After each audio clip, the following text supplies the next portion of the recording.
तो आज का हमारा टॉपिक है metre bridge. It is also known as slide wire bridge. इसको स्लाइड वायर ब्रिज भी बोलते हैं। ये प्रैक्टिकल फॉर्म है उस व्हीटस्टोन ब्रिज की। जो व्हीटस्टोन ब्रिज हमने पिछले एक दो लेक्चर्स में पढ़ा, उसकी ये प्रैक्टिकल फॉर्म है। कैसे? देखिए क्या होता है। अगर मैं एक व्हीटस्टोन ब्रिज की बात करूं तो हमने पढ़ा था कि भाई उसमें 4 टर्मिनल्स होते हैं, ए बी एक्स वाई। ए जुड़ा हो 2 रजिस्टर से, दूसरा भी जुड़ा हो 2 रजिस्टर से, तीसरा जुड़ा हो 3 रजिस्टर से, एंड चौथा भी जुड़ा हो 3 रजिस्टर से। तो ये एक फॉर्म होगी जिसे हम बोलेंगे व्हीटस्टोन ब्रिज। अच्छा, जो स्टैंडर्ड तरीका जो हमारे दिमाग में रहता था वो ये रहता था कि भाई एक रेजिस्टेंस ये है, एक रेजिस्टेंस ये है, ये R1 बोल दिया, ये R2 बोल दिया, एक रेजिस्टेंस ये है और एक रेजिस्टेंस ये है। एक को R3 बोला, एक को R4 बोला, एंड बीच वाले को हमने बोल दिया R5। कहीं भी किसी सर्किट में ये इस तरह की फॉर्म दिखेगी तो ये आपका हुआ करता था व्हीटस्टोन ब्रिज। बैलेंसिंग की कंडीशन में उन वीडियो लेक्चर्स में आपको बता चुका कि अगर R1 इंटू R4 बराबर R2 इंटू R3 आ जाए तो बीच वाले में कोई करंट फ्लो नहीं करेगा। अगर कैपेसिटर होता तो कोई चार्ज स्टोर नहीं होता। फिलहाल इसमें कोई करंट फ्लो नहीं करेगा, तो आप इसको सर्किट से रिमूव कर सकते हैं और फिर ऊपर वाले दोनों सीरीज में, नीचे वाले दोनों सीरीज में और फिर वो दोनों पैरेलल में। तो इस तरह से सर्किट सोल्व हो जाता है। लेकिन अब बात आती है कि प्रैक्टिकली ये ऐसा कैसे, तो ये नेटवर्क बनेगा। अभी हम स्कूल में नहीं तो आपको इसके साथ ही इसका प्रैक्टिकल करवाते हैं, क्योंकि लैब में पूरा ये मीटर ब्रिज होता है तो आसानी से चीज समझ में भी आ जाती है। व्हीटस्टोन ब्रिज बड़ा क्लियर होता है वहां से। कोई नहीं, अभी भी देखिए, समझने की कोशिश करना कि क्या इसकी प्रैक्टिकल फॉर्म है। आपकी लैब में एक वुडन बोर्ड होगा, एक लंबा सा वुडन बोर्ड, चौड़ाई बहुत ज्यादा नहीं होगी, लंबाई ज्यादा होगी। लकड़ी का एक बोर्ड होगा और उस बोर्ड पे कुछ थिक कॉपर स्ट्रिप्स लगी होती हैं। मैं यहां बना के आपको दिखा रहा हूं। उस बोर्ड पे कुछ थिक कॉपर स्ट्रिप्स लगी होती हैं, फिक्स होती हैं बोर्ड के ऊपर। ये है, मैं यहां लिखता हूं थिक कॉपर स्ट्रिप। अभी ये भी आपको पता होना चाहिए कि थिक ही क्यों है और कॉपर की क्यों ले रहे। बीच में गैप छोड़ा जाता है, फिर उस वुडन बोर्ड पे एक और थिक कॉपर स्ट्रिप आती है, फिर एक गैप छोड़ा जाता है और फिर उस वुडन बोर्ड पे एक और थिक कॉपर स्ट्रिप आती है। इस तरीके से ये मीटर ब्रिज टॉपिक केवल आज के लेक्चर में पूरा नहीं हो पाएगा। तो आज का लेक्चर प्लस कल का लेक्चर, इन दोनों क्लासेज में मिला के हम मीटर ब्रिज पढ़ रहे होंगे। बीच बीच में 10th का कोई लेक्चर में लिंक करूंगा तो वो सर्किट सॉल्विंग पे होगा, सिमेट्री एसिमेट्री उन सब चीजों पे। लेकिन अभी हम ये समझते हैं।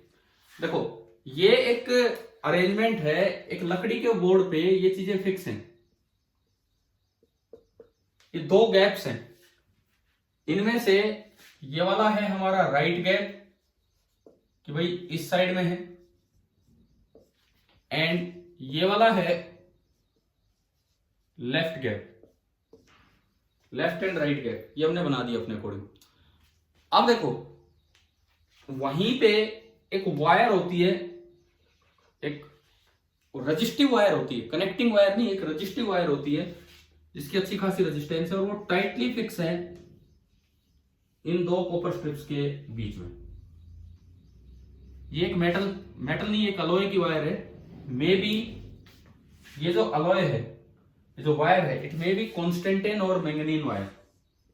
ये जो वायर हम लेते हैं मीटर ब्रिज में, ये अलॉयज होते हैं, आइदर कॉन्स्टेंटेन और मैंगनीन वायर।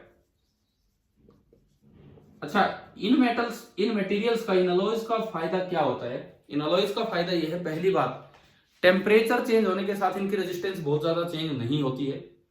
और दूसरी बात, पहली बात मैंने आपको बताई, टेम्परेचर चेंज होने के साथ इनकी रेजिस्टेंस बहुत ज्यादा चेंज नहीं होती है। दूसरी बात, इनका हाई रेजिस्टेंस होता है। ये कोई कनेक्टिंग वायर की तरह नहीं है कि भाई 0 रेजिस्टेंस टाइप वायर, अच्छी खासी रेजिस्टेंस है। ये आपका एक वुडन बोर्ड पे ये चीजें फिक्स होती हैं। अच्छा, ये जो वायर यहाँ पे मैंने ब्लू कलर से वायर दिखाई है, इसके साथ एक मीटर स्केल होता है वहां पे। इस वायर के साथ बोर्ड पे एक मीटर स्केल होता है, वायर के साथ बोर्ड पे एक मीटर स्केल होता है, इसलिए वो भी हम अभी जानेंगे। और इस तरह से उस पे मीटर ब्रिज जो नाम है ये इसी हिसाब से, ये 1 मीटर का स्केल है, ये 1 मीटर का स्केल इस वायर के साथ अटैच है, इस तरह का। ये जो वायर है ये तो यहां है, कॉन्स्टेंटेन या मैंगनीन वायर। ये जो हमने बोला this is 0 centimetre mark and this is 100 centimetre mark on this scale. आप पहले ये बताओ वुडन बोर्ड पे क्या फिक्स मिलेगा, क्या वो समझ में आ गया है आप लोगों को? लकड़ी के बोर्ड पे क्या क्या फिक्स मिलेगा? अब देखो इसके बाद सुनो, ठीक है। अब हमें कनेक्शन क्या करना है उस पर हम आते हैं। हमें एक तो बनाना होगा अपना ड्राइविंग सर्किट, क्योंकि व्हीटस्टोन ब्रिज ठीक है बीच में रहता है व्हीटस्टोन ब्रिज, लेकिन उसके नीचे हम एक बैटरी कनेक्ट करते हैं ताकि हमारा ड्राइविंग सर्किट बने जो करंट फ्लो करवाए। तो उसके लिए मैंने क्या किया, इसके साथ जहां भी वायर है इसके साथ, ये तो थोड़ा जगह ली थी नहीं, मैं यहीं से बना देता। इसके साथ हमने एक बैटरी कनेक्ट कर दी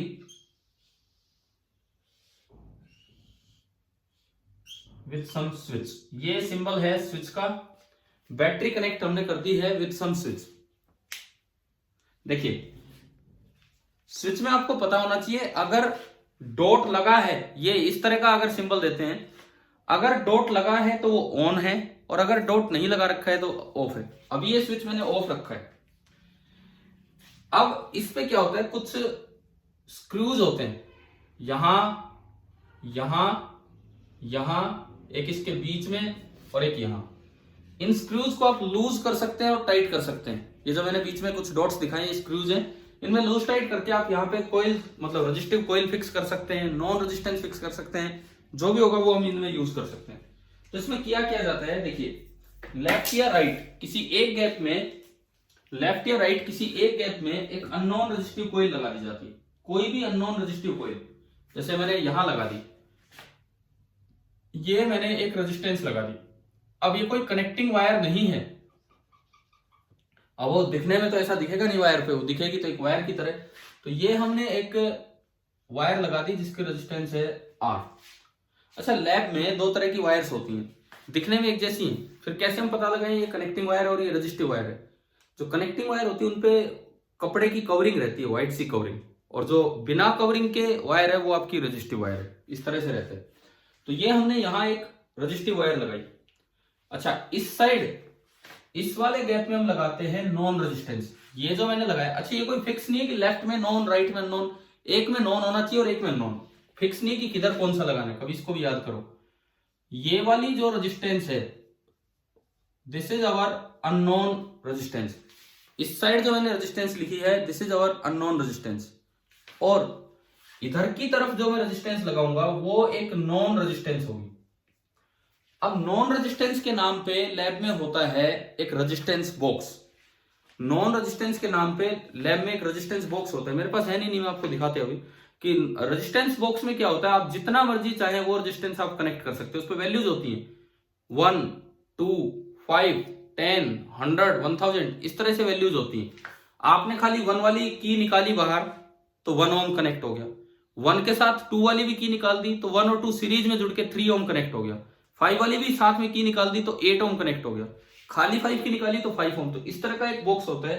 तो यहां मैंने, अब मैं वो बॉक्स तो नहीं दिखा रहा हूं, यहां मैं सिंपली आपको यूं दिखा रहा हूं कि भाई उस बॉक्स से मैंने एक नॉन रेजिस्टेंस ले ली है, उस बॉक्स से मैंने एक नॉन रेजिस्टेंस ले ली है। इधर को अननोन रेजिस्टेंस को मैं R बोल रहा हूं एंड नॉन रेजिस्टेंस को मैं S बोल रहा हूं। आप R1 R2 भी बोल सकते थे, हमने R और S इनको बोल लिया है।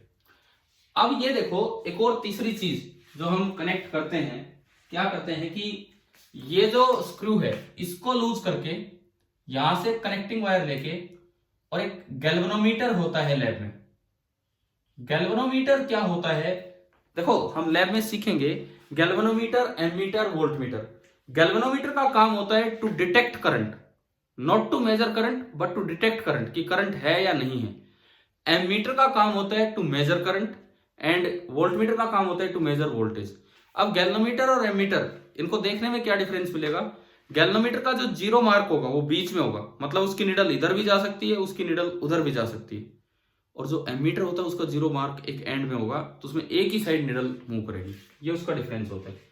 तो हमने एक गैल्वेनोमीटर कनेक्ट किया और गैल्वेनोमीटर के साथ दूसरा एंड जो अटैच किया जाता है वो एक जॉकी के साथ अटैच कर दिया जाता है, जॉकी बोलते हैं। जॉकी का मतलब क्या होता है, एक इस तरह की जॉकी, तो यार शायद रखा भी था इधर कहीं, मैं दिखाऊंगा आपको बाद में। ये इस तरह की एक डिवाइस होती है, इस तरह की एक डिवाइस होती है जॉकी। उसमें ऊपर आप वायर अटैच कर देते हो और नीचे एक ऐसा पार्ट रहता है, एक पॉइंटेड पार्ट, जो आप वायर के ऊपर आराम से स्लाइड करवा सकते हो। इसे नाम दिया जाता है जॉकी। तो ये मैं तो सीधा यही दिखा रहा हूं, ये जो हमने कनेक्ट किया दिस इज कॉल्ड जॉकी। ये स्केल पे नहीं, सॉरी स्केल पे नहीं, ये मेटल की जो अलॉय की वायर है उस पे कनेक्ट करना है। तो अलॉय की वायर पे ये जॉकी पॉइंट है।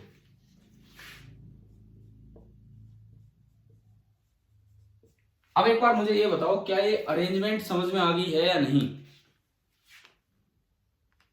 देखो, जिस दिन स्कूल खुलेंगे हम कोशिश करेंगे आप लैब में खुद ये अरेंजमेंट सर्किट को कनेक्ट कर सके। मेजरमेंट एक अलग चीज है, लेकिन पहले सर्किट बनाना आपको है वो हम दिखाएंगे।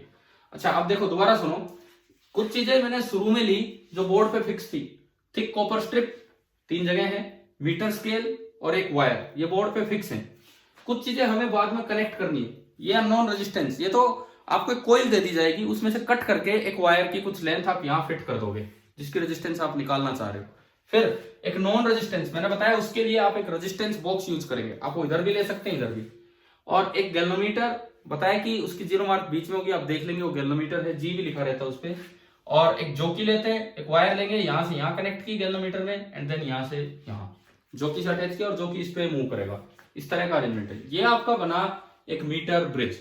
अब ये कैसे व्हीटस्टोन ब्रिज है, ये किस तरीके से व्हीटस्टोन ब्रिज है, देखो मैं दिखाता हूं, इसमें आपको टर्मिनल्स के साथ दिखाता हूं। पहली बात, ये थिक कॉपर स्ट्रिप लेने का क्या पर्पज है? आपने जो थिक कॉपर स्ट्रिप लिया उसका क्या पर्पज है? थिक कॉपर स्ट्रिप का मतलब है, एक तो कॉपर वैसे ही रेजिस्टेंस बहुत कम होती है, और थिक कॉपर स्ट्रिप आपने फॉर्मूला पढ़ा होगा, हालांकि मैंने अभी वो माइक्रोस्कोपिक पार्ट में करवाया नहीं है। 10th में अगर पढ़ा हो, रेजिस्टेंस का फॉर्मूला होता है ρl अपॉन ए। बताओ कुछ ऐसा ध्यान है इस तरह का फॉर्मूला? ये हम पढ़ेंगे माइक्रोस्कोपिक पार्ट में हम लेंगे। अब उसमें क्या होता है, रो होती है रेजिस्टिविटी जो मटेरियल पे डिपेंड करती है। इस अलॉय की रेजिस्टिविटी हाई है, कॉपर की रेजिस्टिविटी लो होती है। एल होती है उसकी लेंथ, लेकिन ए होता है एरिया ऑफ क्रॉस सेक्शन। तो अब ये समझो आप कि थिक लेने का पर्पज क्या है, कॉपर स्ट्रिप को थिक लेने का पर्पज क्या है, वो यहां से क्लियर होना चाहिए। एक तो कॉपर मतलब रो कम, एक थिक मतलब एरिया ज्यादा। रो कम मतलब न्यूमरेटर कम, और एरिया ज्यादा मतलब डिनोमिनेटर ज्यादा। तो न्यूमरेटर तो कम है, डिनोमिनेटर ज्यादा है, तो रेजिस्टेंस बताओ इसकी कम होगी कि ज्यादा होगी? कम, इतनी कम कर देते हैं कि टेंड्स टू 0। इसकी भी रेजिस्टेंस टेंड्स टू 0 और इसकी भी रेजिस्टेंस टेंड्स टू 0, ताकि ये जब सर्किट बनाए हम इक्विवेलेंट सर्किट, तो ये कनेक्टिंग वायर की तरह दिखाई जा सके। अच्छा, अब देखो ये जो वायर है मेटल अलॉय की, इसकी तो अच्छी खासी रेजिस्टेंस है, और आपने बीच में एक पार्ट अटैच कर दिया मेटल का, तो इसका मतलब सर्किट में इधर वाला पार्ट अलग हो गया और सर्किट में इधर वाला पार्ट अलग हो गया। अब ये व्हीटस्टोन ब्रिज बन गया। कैसे बना समझो आप, ये रेजिस्टेंस R1, ये रेजिस्टेंस R2, यहां से लेके यहां तक जो मेटल वायर की रेजिस्टेंस है R3, और यहां से लेके यहां तक जो मेटल वायर की रेजिस्टेंस है R4, और गैल्वेनोमीटर की जो रेजिस्टेंस होगी वो काम करेगी R5 का। और बाकी जो बीच के पार्ट बचे कनेक्टिंग वायर वगैरह, वो आपके कनेक्टिंग वायर मतलब थिक कॉपर स्ट्रिप, वो कनेक्टिंग वायर की तरह काम करते हैं। अब टर्मिनल्स देख सकते हो, इसमें 4 ही टर्मिनल बन रहे हैं। कौन से 4 टर्मिनल बन रहे हैं मैं उनको नाम देके दिखाता हूं। यहाँ पे सपोज ये वाली जो कॉपर स्ट्रिप है मैंने इसको नाम दिया ए, ये वाली जो कॉपर स्ट्रिप है इस टर्मिनल को मैंने नाम दे दिया ए, ये वाली जो कॉपर स्ट्रिप है इस टर्मिनल को मैंने नाम दे दिया बी, ये जो ऊपर वाला पार्ट है इसको मैंने नाम दे दिया सी, और ये जो जॉकी पॉइंट है जहां जॉकी आके टच हुआ है इसको मैंने नाम दे दिया डी।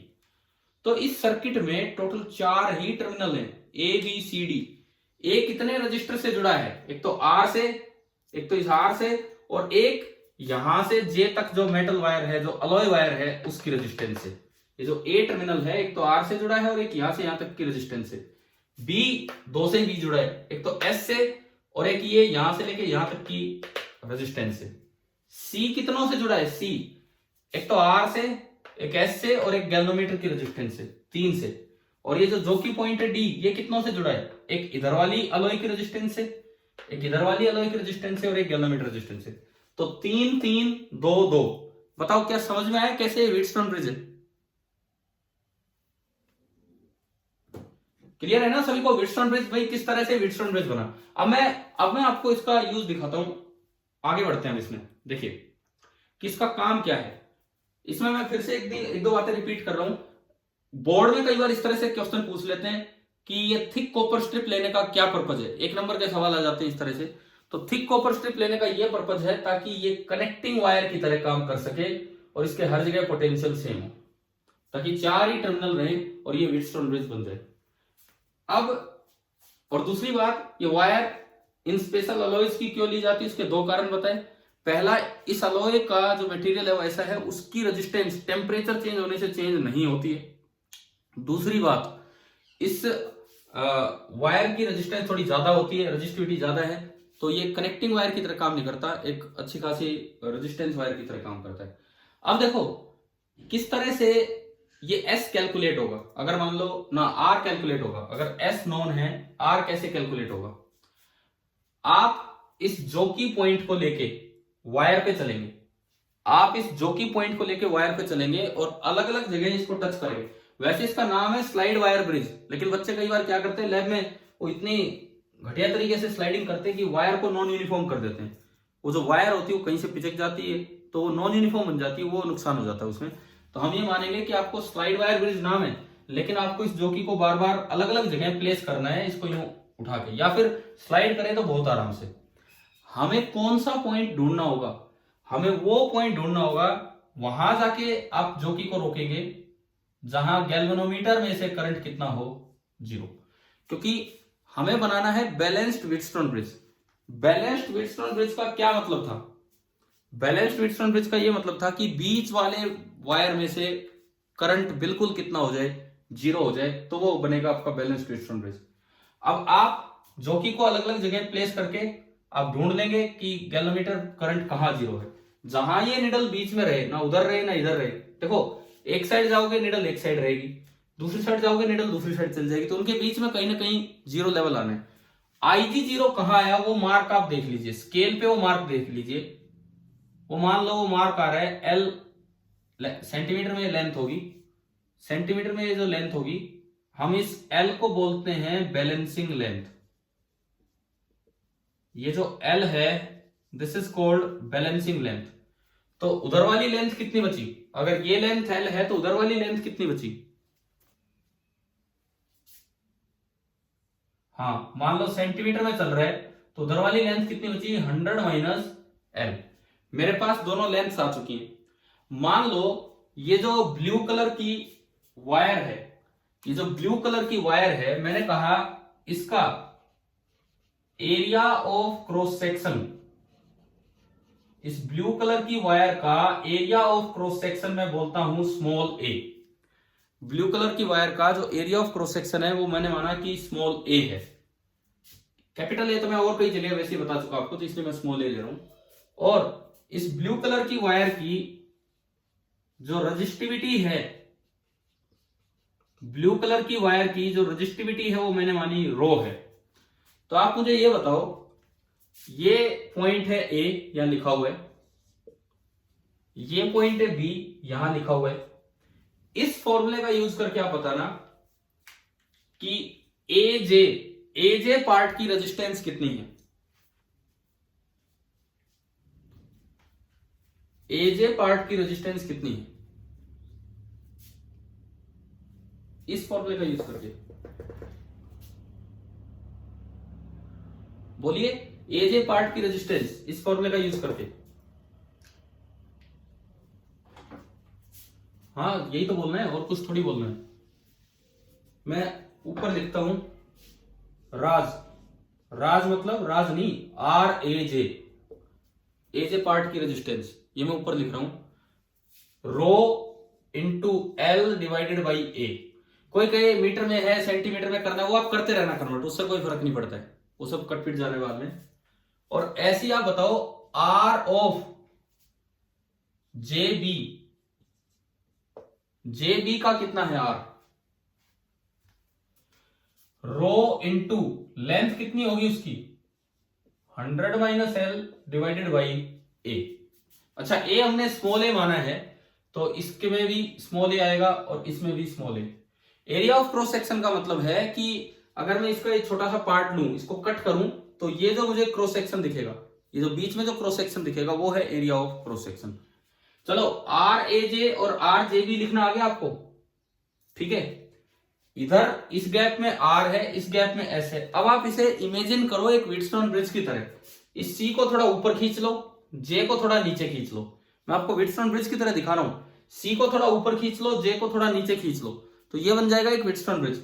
और अगर बैलेंसिंग है तो आमने सामने वालों का प्रोडक्ट इक्वल होगा। तो आमने सामने का प्रोडक्ट बोलो। इधर इधर कौन सी रेजिस्टेंस है, आप बोलते रहना, मैं पूछ रहा हूं इधर कौन सी रेजिस्टेंस होगी, ये वाली आर। उसके सामने क्या होगी वो बताओ, उसके सामने ये जाएगी आर जे बी बराबर, इन दोनों का प्रोडक्ट बराबर एस, और उसके सामने क्या होगी आर ए जे। क्लियर हो रहा है ना किस तरह से व्हीटस्टोन ब्रिज बैलेंस हुआ है और क्या इसकी इक्वेशन बनेगी। तो मैं एक बार ये नीचे वाला पार्ट हटा रहा हूं यहां पे। ये स्विच कनेक्ट करने के बाद है, ये हमने स्विच कनेक्ट किया, उसके बाद कुछ और छोटी छोटी टेक्निकल बातें हैं वो तो हम कल की क्लास में करेंगे। कौन सा स्विच पहले कनेक्ट करना है क्या नहीं, थोड़ा एक्सपेरिमेंटल बातें वो तो हम कल करेंगे। आज पहले इसको समझ लेते हैं कि व्हीटस्टोन ब्रिज होता क्या है, किस तरह से काम करेगा। तो देखिए एट बैलेंसिंग, जब आप बैलेंसिंग की बात करेंगे तो आपकी इक्वेशन बनेगी कैपिटल आर इंटू उधर वाली है आर जे बी बराबर एस जो कि नॉन रेजिस्टेंस थी इंटू आर ए जे। आप बताओ भाई क्या ये नीचे मैंने इक्वेशन लिखी है सभी को समझ में आ रही है, कैसे लिखी है बैलेंसिंग पे, क्लियर है ना। ये इसमें वैल्यूज उठा के रख दी मैंने, मैं यही रख रहा हूं आर जे बी, वो रहा उधर। तो आर जे बी की जगह आएगा rho into 100 minus L upon ए, और आर ए जे की जगह आएगा रो इंटू एल अपॉन ए। अब इसमें एक चीज देखो, अगर कोई बच्चा सोचता भाई कि मैंने यार ये सेंटीमीटर में क्यों रख दी, लेंथ तो मीटर में रखनी चाहिए, सब कुछ एसआई में रखना है, तो आप वो भी कर सकते थे। अगर आप लेंथ को मीटर में कन्वर्ट करते तो यहाँ एल बाई 100 रखते, एल बाई 100, और यहाँ रखते 100 माइनस एल बाई 100। लेकिन जब इस इक्वेशन में आता तो 100 इधर आता और 100 इधर, और वो कन्वर्जन फैक्टर दोनों में क्या हो जाता, कैंसिल आउट हो जाता, तो आपको कन्वर्ट करने की भी जरूरत नहीं है। क्लियर ना ये चीज, ठीक है। अब देखो रो कैंसिल हो गया, बड़ी राहत की बात है। ए कैंसिल हो गया, ये भी बड़ी राहत की बात है, क्योंकि मुझे ना तो ये पता होता है एक्सपेरिमेंट करते समय कि इसकी रेजिस्टिविटी क्या है, ना मैं कोई इसका एरिया देख रहा होता हूं कितना है। ये तो एक इक्वेशन बनी और जिससे रो और ए कैंसिल हो गया, मतलब एक्सपेरिमेंटली मैं बड़ी आसानी से आर निकाल सकता हूं। ये देखो सीधी इक्वेशन आ गई, रो और ए कटते ही एक बड़ी आसान इक्वेशन आ गई, आर इंटू 100 माइनस एल। मैं ऊपर लिखता हूं इक्वेशन क्या आई, मैं बीच का डायग्राम बस नहीं हटा रहा हूं, इसीलिए इस तरह से लिख रहा हूं। तो इक्वेशन आई R into 100 minus L is equal to S into L. और इस इक्वेशन से जो भी अननोन होगा आर या एस में से वो कैलकुलेट हो जाएगा, बिकॉज एल तो आप मेजर कर ही सकते हैं एक्सपेरिमेंट करते समय, 100 माइनस एल भी आपको पता लग जाएगा। तो R into 100 minus L is equal to S into L. मैं फिर से आपको एक फॉर्मूला याद करवाऊं मीटर ब्रिज का, तो क्या आ रहा है देखिए, आमने सामने का प्रोडक्ट सेम, बस आमने सामने का प्रोडक्ट सेम। इधर रेजिस्टेंस पता है, इधर लेंथ पता है। आप और इस चक्कर में मत जाओ कि ये लिखा वो लिखा, न्यूमेरिकल्स करने के लिए सीधा फॉर्मूला, इधर की रेजिस्टेंस इंटू इधर की लेंथ बराबर इधर की रेजिस्टेंस इंटू इधर की लेंथ। तो यही तो इक्वेशन बनी, आर इंटू 100 माइनस एल बराबर एस इंटू एल। अब अगर आर अननोन है तो आर की वैल्यू आ गई, यहीं से आप लिख सकते हैं R is equal to L upon 100 minus L into S. बाकी आप याद ये रखें कि कैसे ये चीज अप्लाई करनी। बताओ मीटर ब्रिज की शुरुआत की है ये हमने, क्या आपको metre bridge as a Wheatstone bridge समझ में आ गया है, ठीक है। गर्वित एक बार ये देख के बताओ यार कितने पार्टिसिपेंट है, मैं तो इधर ध्यान दे रहा हूं।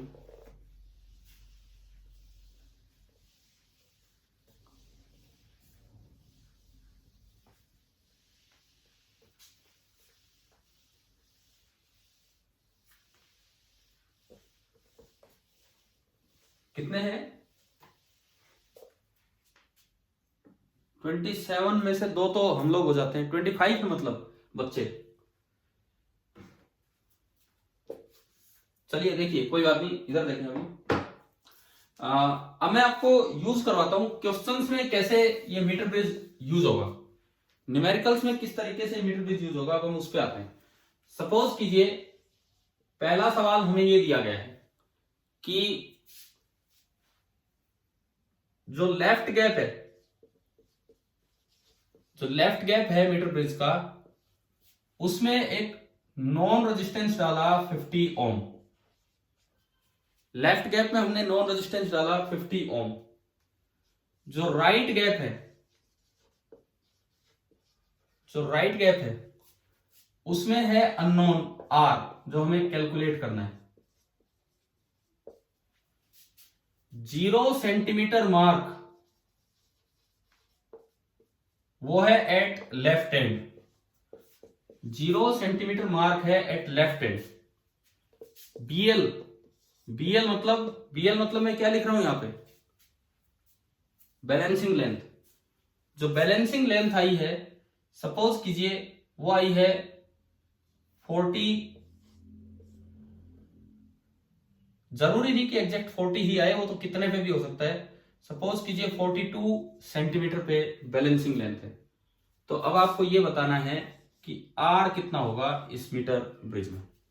एक बार अपना डायग्राम बना के देखो, बस वो इतना बड़ा वाला डायग्राम नहीं, इन शॉर्ट डायग्राम बनाना है। एक साइड रेजिस्टेंस लिख दो, एक साइड लेंथ लिख दो, और आमने सामने का प्रोडक्ट इक्वल करना है। कीजिए, ये ट्राई कीजिए आप।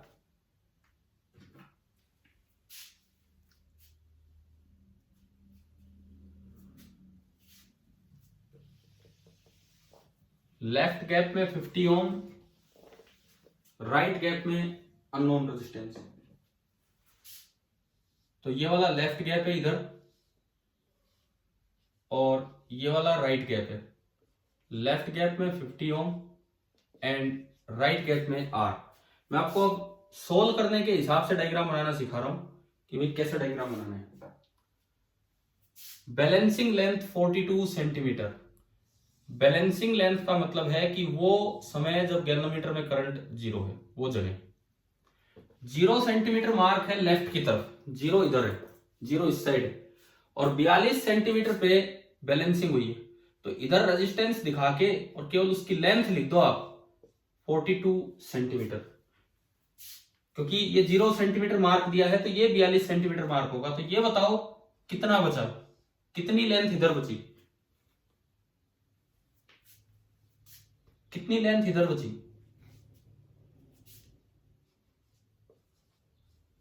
58 सेंटीमीटर। ये आपका बन गया व्हीटस्टोन ब्रिज। अब मुझे आर निकालना है। देखो, अब आप चाहे तो ऐसे ही सोल्व कर सकते हो अपने पेपर में, इधर लेंथ लिख दो, रो और ए पे जाने की जरूरत ही नहीं है, सेंटीमीटर को मीटर में कन्वर्ट करने की जरूरत नहीं है। आईजी 0 है तो आमने सामने वालों का प्रोडक्ट बराबर करना है। तो 50 into 58 is equal to R into 42। और क्योंकि ये 50 ओम में है, सेंटीमीटर से सेंटीमीटर कट लेगा, 50 ओम में है तो जो आर आएगा वो भी ओम में ही आएगा। 50 इंटू 58 अपॉन 42। आप काट पीट के सोल्व कर सकते हैं कि कितना ओम आएगा। ये तो सबसे सिंपल न्यूमेरिकल मैंने लिया व्हीटस्टोन ब्रिज पे। क्या ये समझ में आ गया कि नहीं, कैसे सोल्व करना था व्हीटस्टोन ब्रिज का कोई क्वेश्चन मीटर ब्रिज पे? ठीक है। अब देखो, इसमें ना कई बार क्या किया जाता है कि कॉम्बिनेशंस डाल दिए जाते हैं, वो समझिए आप। मान लो आपको ये दिया गया है कि जो लेफ्ट गैप में 2 रेजिस्टेंस ले रखे हैं, और वो है 6 ओम पैरेलल 3 ओम। लेफ्ट गैप में वो पैरेलल में कैसे कनेक्ट किए जाते हैं ये सुनो आप। ये लेफ्ट गैप था हमारा, ये लेफ्ट गैप था इस साइड वाला। ये स्क्रू को लूज किया, एक कॉइल यहां लगा दी और एक और कॉइल भी इन्हीं के बीच में लगा दी। 2 आपने सेपरेट कॉइल्स ले ली, एक 6 ओम की और एक 3 ओम की, उनको बीच में लगा दिया। तो ये होते हैं दोनों पैरेलल में। और अगर एक के बाद एक जोड़े और फिर इसके बीच में लगाएं तो वो सीरीज में हो जाता। तो ये इस तरह से कनेक्ट करना, मतलब ये पैरेलल कनेक्शन है। अब देखिए इसमें आगे राइट गैप में हमें दिया गया है R in series with 1 ohm। यह हमें दिया गया है R in series with 1 ohm and balancing length या बैलेंसिंग पॉइंट यह आपको दे दिया at the middle of wire के बिल्कुल बीच में बैलेंसिंग लेंथ है। अब पूछा गया है कि फाइंड R। आप फटाफट इसको सोल्व करके बताइए, क्योंकि मैंने बीच में दिया है बैलेंस पॉइंट।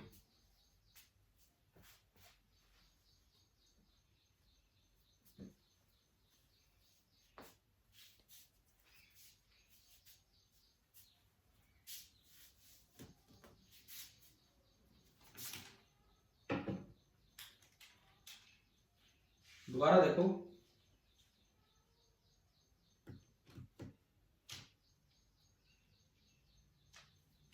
आंसर देखो 3 ohm नहीं आएगा, इसीलिए मैं कह रहा हूं दोबारा करो।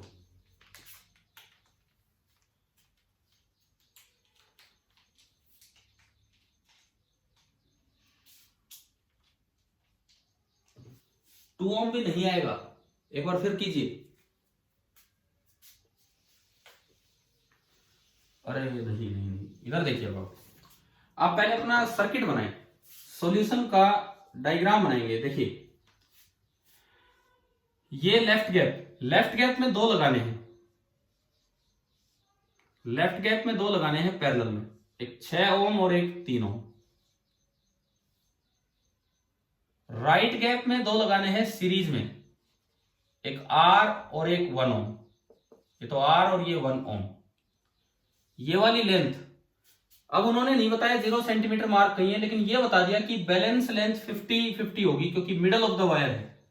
यानी कि कुछ रेजिस्टेंस इधर का होगा, कुछ रेजिस्टेंस इधर का होगा, तो ये लेंथ भी 50 सेंटीमीटर और ये लेंथ भी 50 सेंटीमीटर। कब? जब बैलेंसिंग हुई है, यानी कि ये तब की बात है जब गैल्वेनोमीटर में करंट 0 है, उस समय ये आपने दिखा दिया। तो आमने सामने वाले का प्रोडक्ट, पहले तो ये बताओ 6 और 3 का पैरेलल में कितना होता है रेजिस्टेंस? 1/2 नहीं 2 होगा। उसको सीधा भी तो करना होता है, या फिर ऐसे करो R1 R2 upon R1 plus R2, यानी कि ये आपका बन गया 2 ओम। R और 1 का सीरीज में कितना होता है? R plus 1। बैलेंसिंग है तो आमने सामने का प्रोडक्ट इक्वल कीजिए, तो R plus 1 into 50 is equal to 2 into 50। 50 से 50 कैंसिल हो गया, मतलब मिडल पॉइंट पे बैलेंसिंग तब होगी जब ऊपर वाले दोनों बराबर हो। तो R plus 1 is equal to 2 and यहां से R आया 1 ओम। देखो मैं वेट कर रहा था, लेकिन कोई बच्चा आंसर सही नहीं दे रहा था। अब पता नहीं, या तो सीरीज पैरेलल के फॉर्मूले गलत लगा रहे थे, क्या समझ में आ गया कि नहीं अभी? हाँ जी, क्लियर है सभी को?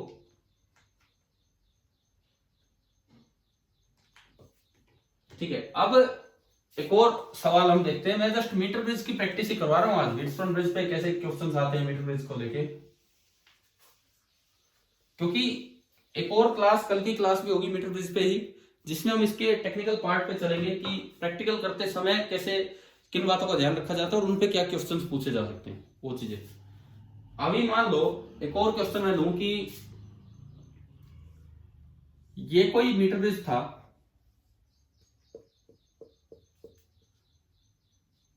ये इसका मैंने एक गैप दिखाया,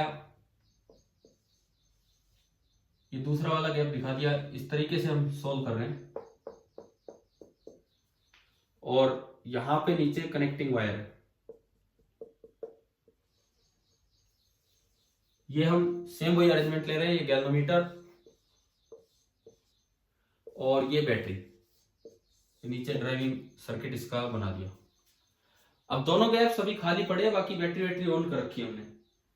अब मैं ये मानूं कि सपोज कोई अननोन रेजिस्टेंस है R1, उसको 10 ओम के साथ सीरीज में लगा के किसी एक गैप में लगा दिया, और R2 किसी दूसरे गैप में लगा दिया। मतलब मुझे ये नहीं बताया कि कौन सा गैप लेना है कौन सा नहीं। एक में तो लेना है R1 सीरीज 10 ओम, और एक में लेना है R2, may be left may be right कोई भी। ये 0 सेंटीमीटर मार्क है और ये 100 सेंटीमीटर मार्क है। लेकिन जब आपने ये वाला अरेंजमेंट किया, तो जो बैलेंसिंग लेंथ है मान लीजिए आई 50 सेंटीमीटर, जैसे पिछले सवाल में हुआ था, तो ये बताओ क्या इससे फर्क पड़ेगा? 50 सेंटीमीटर आया तो इधर लगा रखा है या वो उधर लगा रखा है, क्या इक्वेशन बनने में इस पे कोई फर्क पड़ेगा? लेफ्ट राइट पे कोई फर्क नहीं पड़ा, इसीलिए इन्होंने दिया नहीं। लेकिन अब हमें ये जानकारी दे रहे हैं कि अगर मान लो मैं 10 ओम को रिमूव कर दूं तो बैलेंस पॉइंट शिफ्ट हो गया 40 सेंटीमीटर पे। मान लो ये दिया गया है कि इफ 10 ओम इज रिमूव्ड,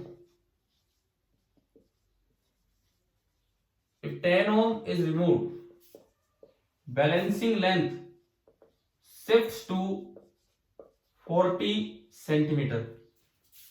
तो क्या अब हमें नहीं पता होना चाहिए कि किस साइड तो R1 सीरीज 10 था और किस साइड R2, अगली इक्वेशन बनाने के लिए? देखो, जब पहली जो कंडीशन दी क्वेश्चन में, यार ये जैसे मैं जो आपसे सवाल पूछ रहा हूं, मैं आपके अगले सीपीपी में डाल के दे दूंगा, बट आप अभी समझिए, मतलब मैं आपको समझाना चाह रहा हूं कि क्या चीज है। मान लो R1 सीरीज 10 को R2 के साथ कनेक्ट किया, किसी गैप में कोई, तो बैलेंस पॉइंट आया 50 पे। जब बैलेंस पॉइंट होता है तो हमें इस बात की जरूरत ही नहीं होती कि लेफ्ट में कौन सा था और राइट में कौन सा, दोनों इक्वल होने होते हैं। लेकिन इन्होंने ये कहा कि जब 10 ओम को रिमूव किया तो बैलेंस लेंथ आ गई 40 पे, तो 10 ओम रिमूव करने के बाद एक R1 बचा और एक R2 बचा। तो अब आप बताओ, क्या आपको ये जानकारी होनी चाहिए कि नहीं होनी चाहिए कि R1 किस साइड है और R2 किस साइड है इक्वेशन बनाने के लिए? होनी चाहिए, नहीं तो हम पहचान ही नहीं पाएंगे। परंतु क्वेश्चन में जानकारी नहीं दे रखी, इन्होंने बस हमें ये दो बातें देके छोड़ दी है। तो अब आप ये वैल्यूज निकालो, R1 की वैल्यू निकालो, सपोज यही मुझे निकालना हो, R1 आएगा तो R2 भी आ जाएगा, R1 R2 दोनों की वैल्यू निकालनी है आपको। यहां से R1 क्या होगा, R2 क्या होगा?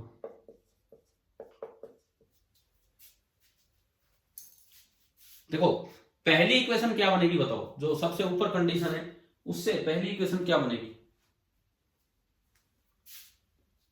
क्या इक्वेशन बनेगी यहां से? बोलिए, यहां से क्या इक्वेशन बनेगी? R1 plus 10 is equal to R2। क्या ये समझ में आया कैसे बनी? क्योंकि इंटू 50 हो तो कैंसिल ही हो जाना है। पहली इक्वेशन तो बन गई। अब दूसरी इक्वेशन बनाने में समस्या है, अगर R1 इधर माना R2 इधर, तो बैलेंस लेंथ तो 40 पे आ गया। अगर मैं R1 इधर मानू तो R1 इंटू 60 बराबर R2 इंटू 40 बनेगा, और अगर मैं R1 उधर मानू R2 इधर, तो R2 इंटू 60 बराबर R1 इंटू 40। ये तो फिर दो अलग अलग आंसर हो जाएंगे। तो कौन सा सही है कौन सा गलत है, कैसे अंदाजा लगाएं इस चीज का? देखो, अब मैं आपको यही समझाता हूं, इसमें ध्यान से आप सीखना कि कैसे आइडिया लेना है इस चीज का। अगर पहले R1 प्लस 10 था और अब 10 हुआ है, पहले R1 प्लस 10 था और अब 10 हुआ है ना, सॉरी 10 रिमूव कर दिया, R1 हुआ है। सीरीज में अगर कोई चीज आप हटाते हो तो रेजिस्टेंस बढ़ता है या रेजिस्टेंस कम होता है? कम होगा, क्योंकि सीरीज कनेक्शन करने से रेजिस्टेंस बढ़ता है। तो सीरीज में कोई चीज हटाएंगे तो रेजिस्टेंस कम हुआ है। और प्रोडक्ट सेम रखना है, मान लो दो चीजों का प्रोडक्ट सेम रखना है, तो अगर एक चीज कम हुई है तो दूसरी चीज को ज्यादा होना पड़ेगा। समझ रहे हो ये चीज? भाई बैलेंसिंग आपको रखनी है, एक साइड आप कोई बदलाव ही नहीं कर रहे, इसका मतलब प्रोडक्ट आपको सेम रखना है। तो इसका ये मतलब है कि अगर एक चीज कम हुई है तो उसका जिससे प्रोडक्ट होना था वो चीज बढ़नी चाहिए। अब देखिए सुनो, पहले ये लेंथ भी 50 थी और ये लेंथ भी 50 थी, बाद में इधर वाली लेंथ 40 हो गई है और इधर वाली लेंथ 60 हुई है। अब आप मेरी बात का जवाब दोगे, ये वाली लेंथ बड़ी है या ये वाली लेंथ बड़ी है? लेंथ की अगर मैं बात करूं, लेफ्ट साइड लेंथ बड़ी है या राइट साइड लेंथ बड़ी है? राइट साइड लेंथ 50 की 60 होनी है, तो राइट साइड की लेंथ बड़ी है, तो इसका प्रोडक्ट उससे होना है। तो आप इधर मानो कि R1 प्लस 10 इधर था और तब आपने 10 रिमूव किया तो इधर की रेजिस्टेंस कुछ कम होगी, तो बदले में जिससे इसका प्रोडक्ट होना था वो लेंथ बढ़ गई है ताकि प्रोडक्ट सेम आ जाए। क्या समझ में आ रहा है ये कैसे देखना है? एक बार दोबारा सुन लीजिए, पहले दोनों 50-50 थी, यहां R1 प्लस 10 था। अब अगर 10 कम किया तो ये रेजिस्टेंस कम होगी, ये रेजिस्टेंस कम होगी, तो बदले में जिससे इसका प्रोडक्ट होना वो लेंथ बढ़े ताकि प्रोडक्ट सेम रहे, वो पिछली बार की तरह ही आ जाए। अगर आप R1 प्लस 10 को उधर मान लेते, आपने इधर से 10 हटाया, ये भी कम, लेंथ उधर गई, ये भी कम, तो दोनों कम हुए, दोनों कम हुए तो वो प्रोडक्ट उसके बराबर आ ही नहीं सकते। क्या ये समझ में आ गया है ना? अब तो कैसे देखना है ये? इसका मतलब कि इस गैप में थे R1 और 10 और इस गैप में थे R2। तो जब आपने 10 रिमूव किया, इधर खाली R1 बचा और ये 40 पे है, तो अब बताओ दूसरी इक्वेशन क्या बनेगी?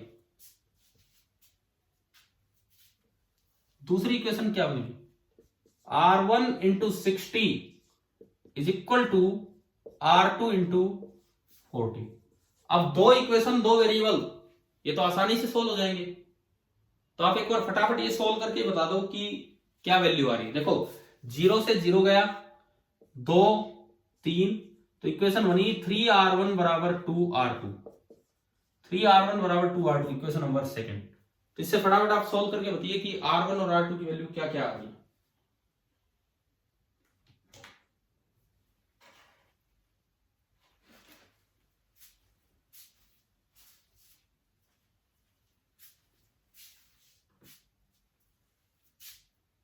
R1 बराबर 2R2, मैंने R2 की वैल्यू उठा के इसमें रख दी, तो ये आया 3R1 बराबर 2 टाइम्स R2 की जगह R1 प्लस 10, R1 प्लस 10, तो 3R1 और इधर आके माइनस 2R1, तो R1 बचेगा और उधर आ रहा है ओनली 20, तो आपका R1 आ गया 20 ओम। और अगर आप R1 20 ओम इसमें रखते हो तो 20 प्लस 10 R2, तो R2 आपका आया 30 ओम। अभी बताइए क्या ये क्वेश्चन समझ में आ गया है सभी को? अब मैं इसी में एक आखिरी सवाल, बस आज का लास्ट क्वेश्चन इस लेक्चर का, कि अगर मैं ये करूं कि सीरीज की बजाय क्वेश्चन में ये दिया होता कि R1 पैरेलल में था 10 ओम के साथ,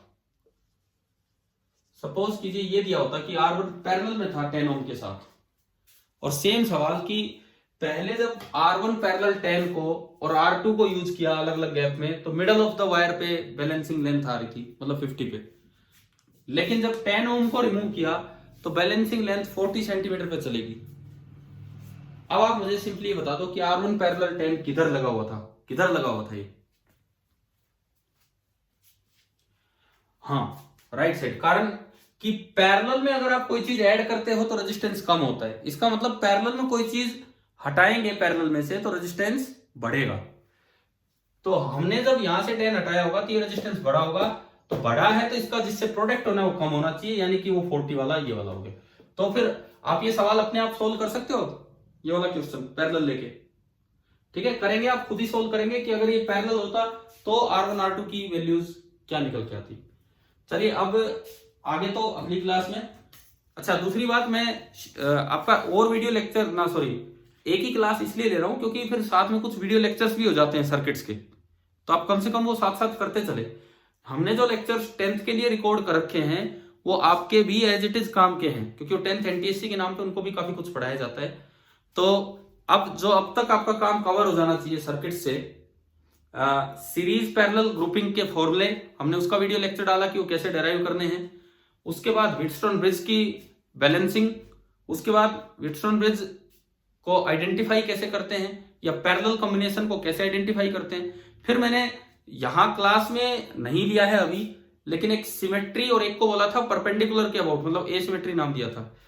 क्या वो सभी बच्चों ने देख लिए हैं क्या वो दोनों, वो वाले लेक्चर जिसमें symmetry about AB and symmetry perpendicular? क्या वो क्लियर हो गया कि एक में तो फोल्ड करना होता है सर्किट को और एक में जैसा डिस्ट्रीब्यूशन वैसा ही कलेक्शन? क्लियर है? ठीक है। अब मीटर ब्रिज की ये जो क्लास चल रही है, ये एक और लेक्चर आएगा अभी कल का। एक हमने आपके लिए एक असाइनमेंट 10th क्लास का अमित सर का था एक, वो मैंने आपके लिए डाला था, सर्किट सोल्व करना केवल इक्विवेलेंट रेजिस्टेंस निकालने के ऊपर, वो आप ट्राई कीजिए। प्लस मीटर ब्रिज पे या किसी और चीजों पे हमारा असाइनमेंट भी आता ही होगा आपके लिए। तो ठीक है, आप थोड़ा पढ़ते रहे। अब शाम तक 1-2 वीडियो लेक्चर हो जाएंगे, प्लस एक मैं ये अपलोड करूंगा जो अभी हमने क्लास अटेंड की है। ठीक है।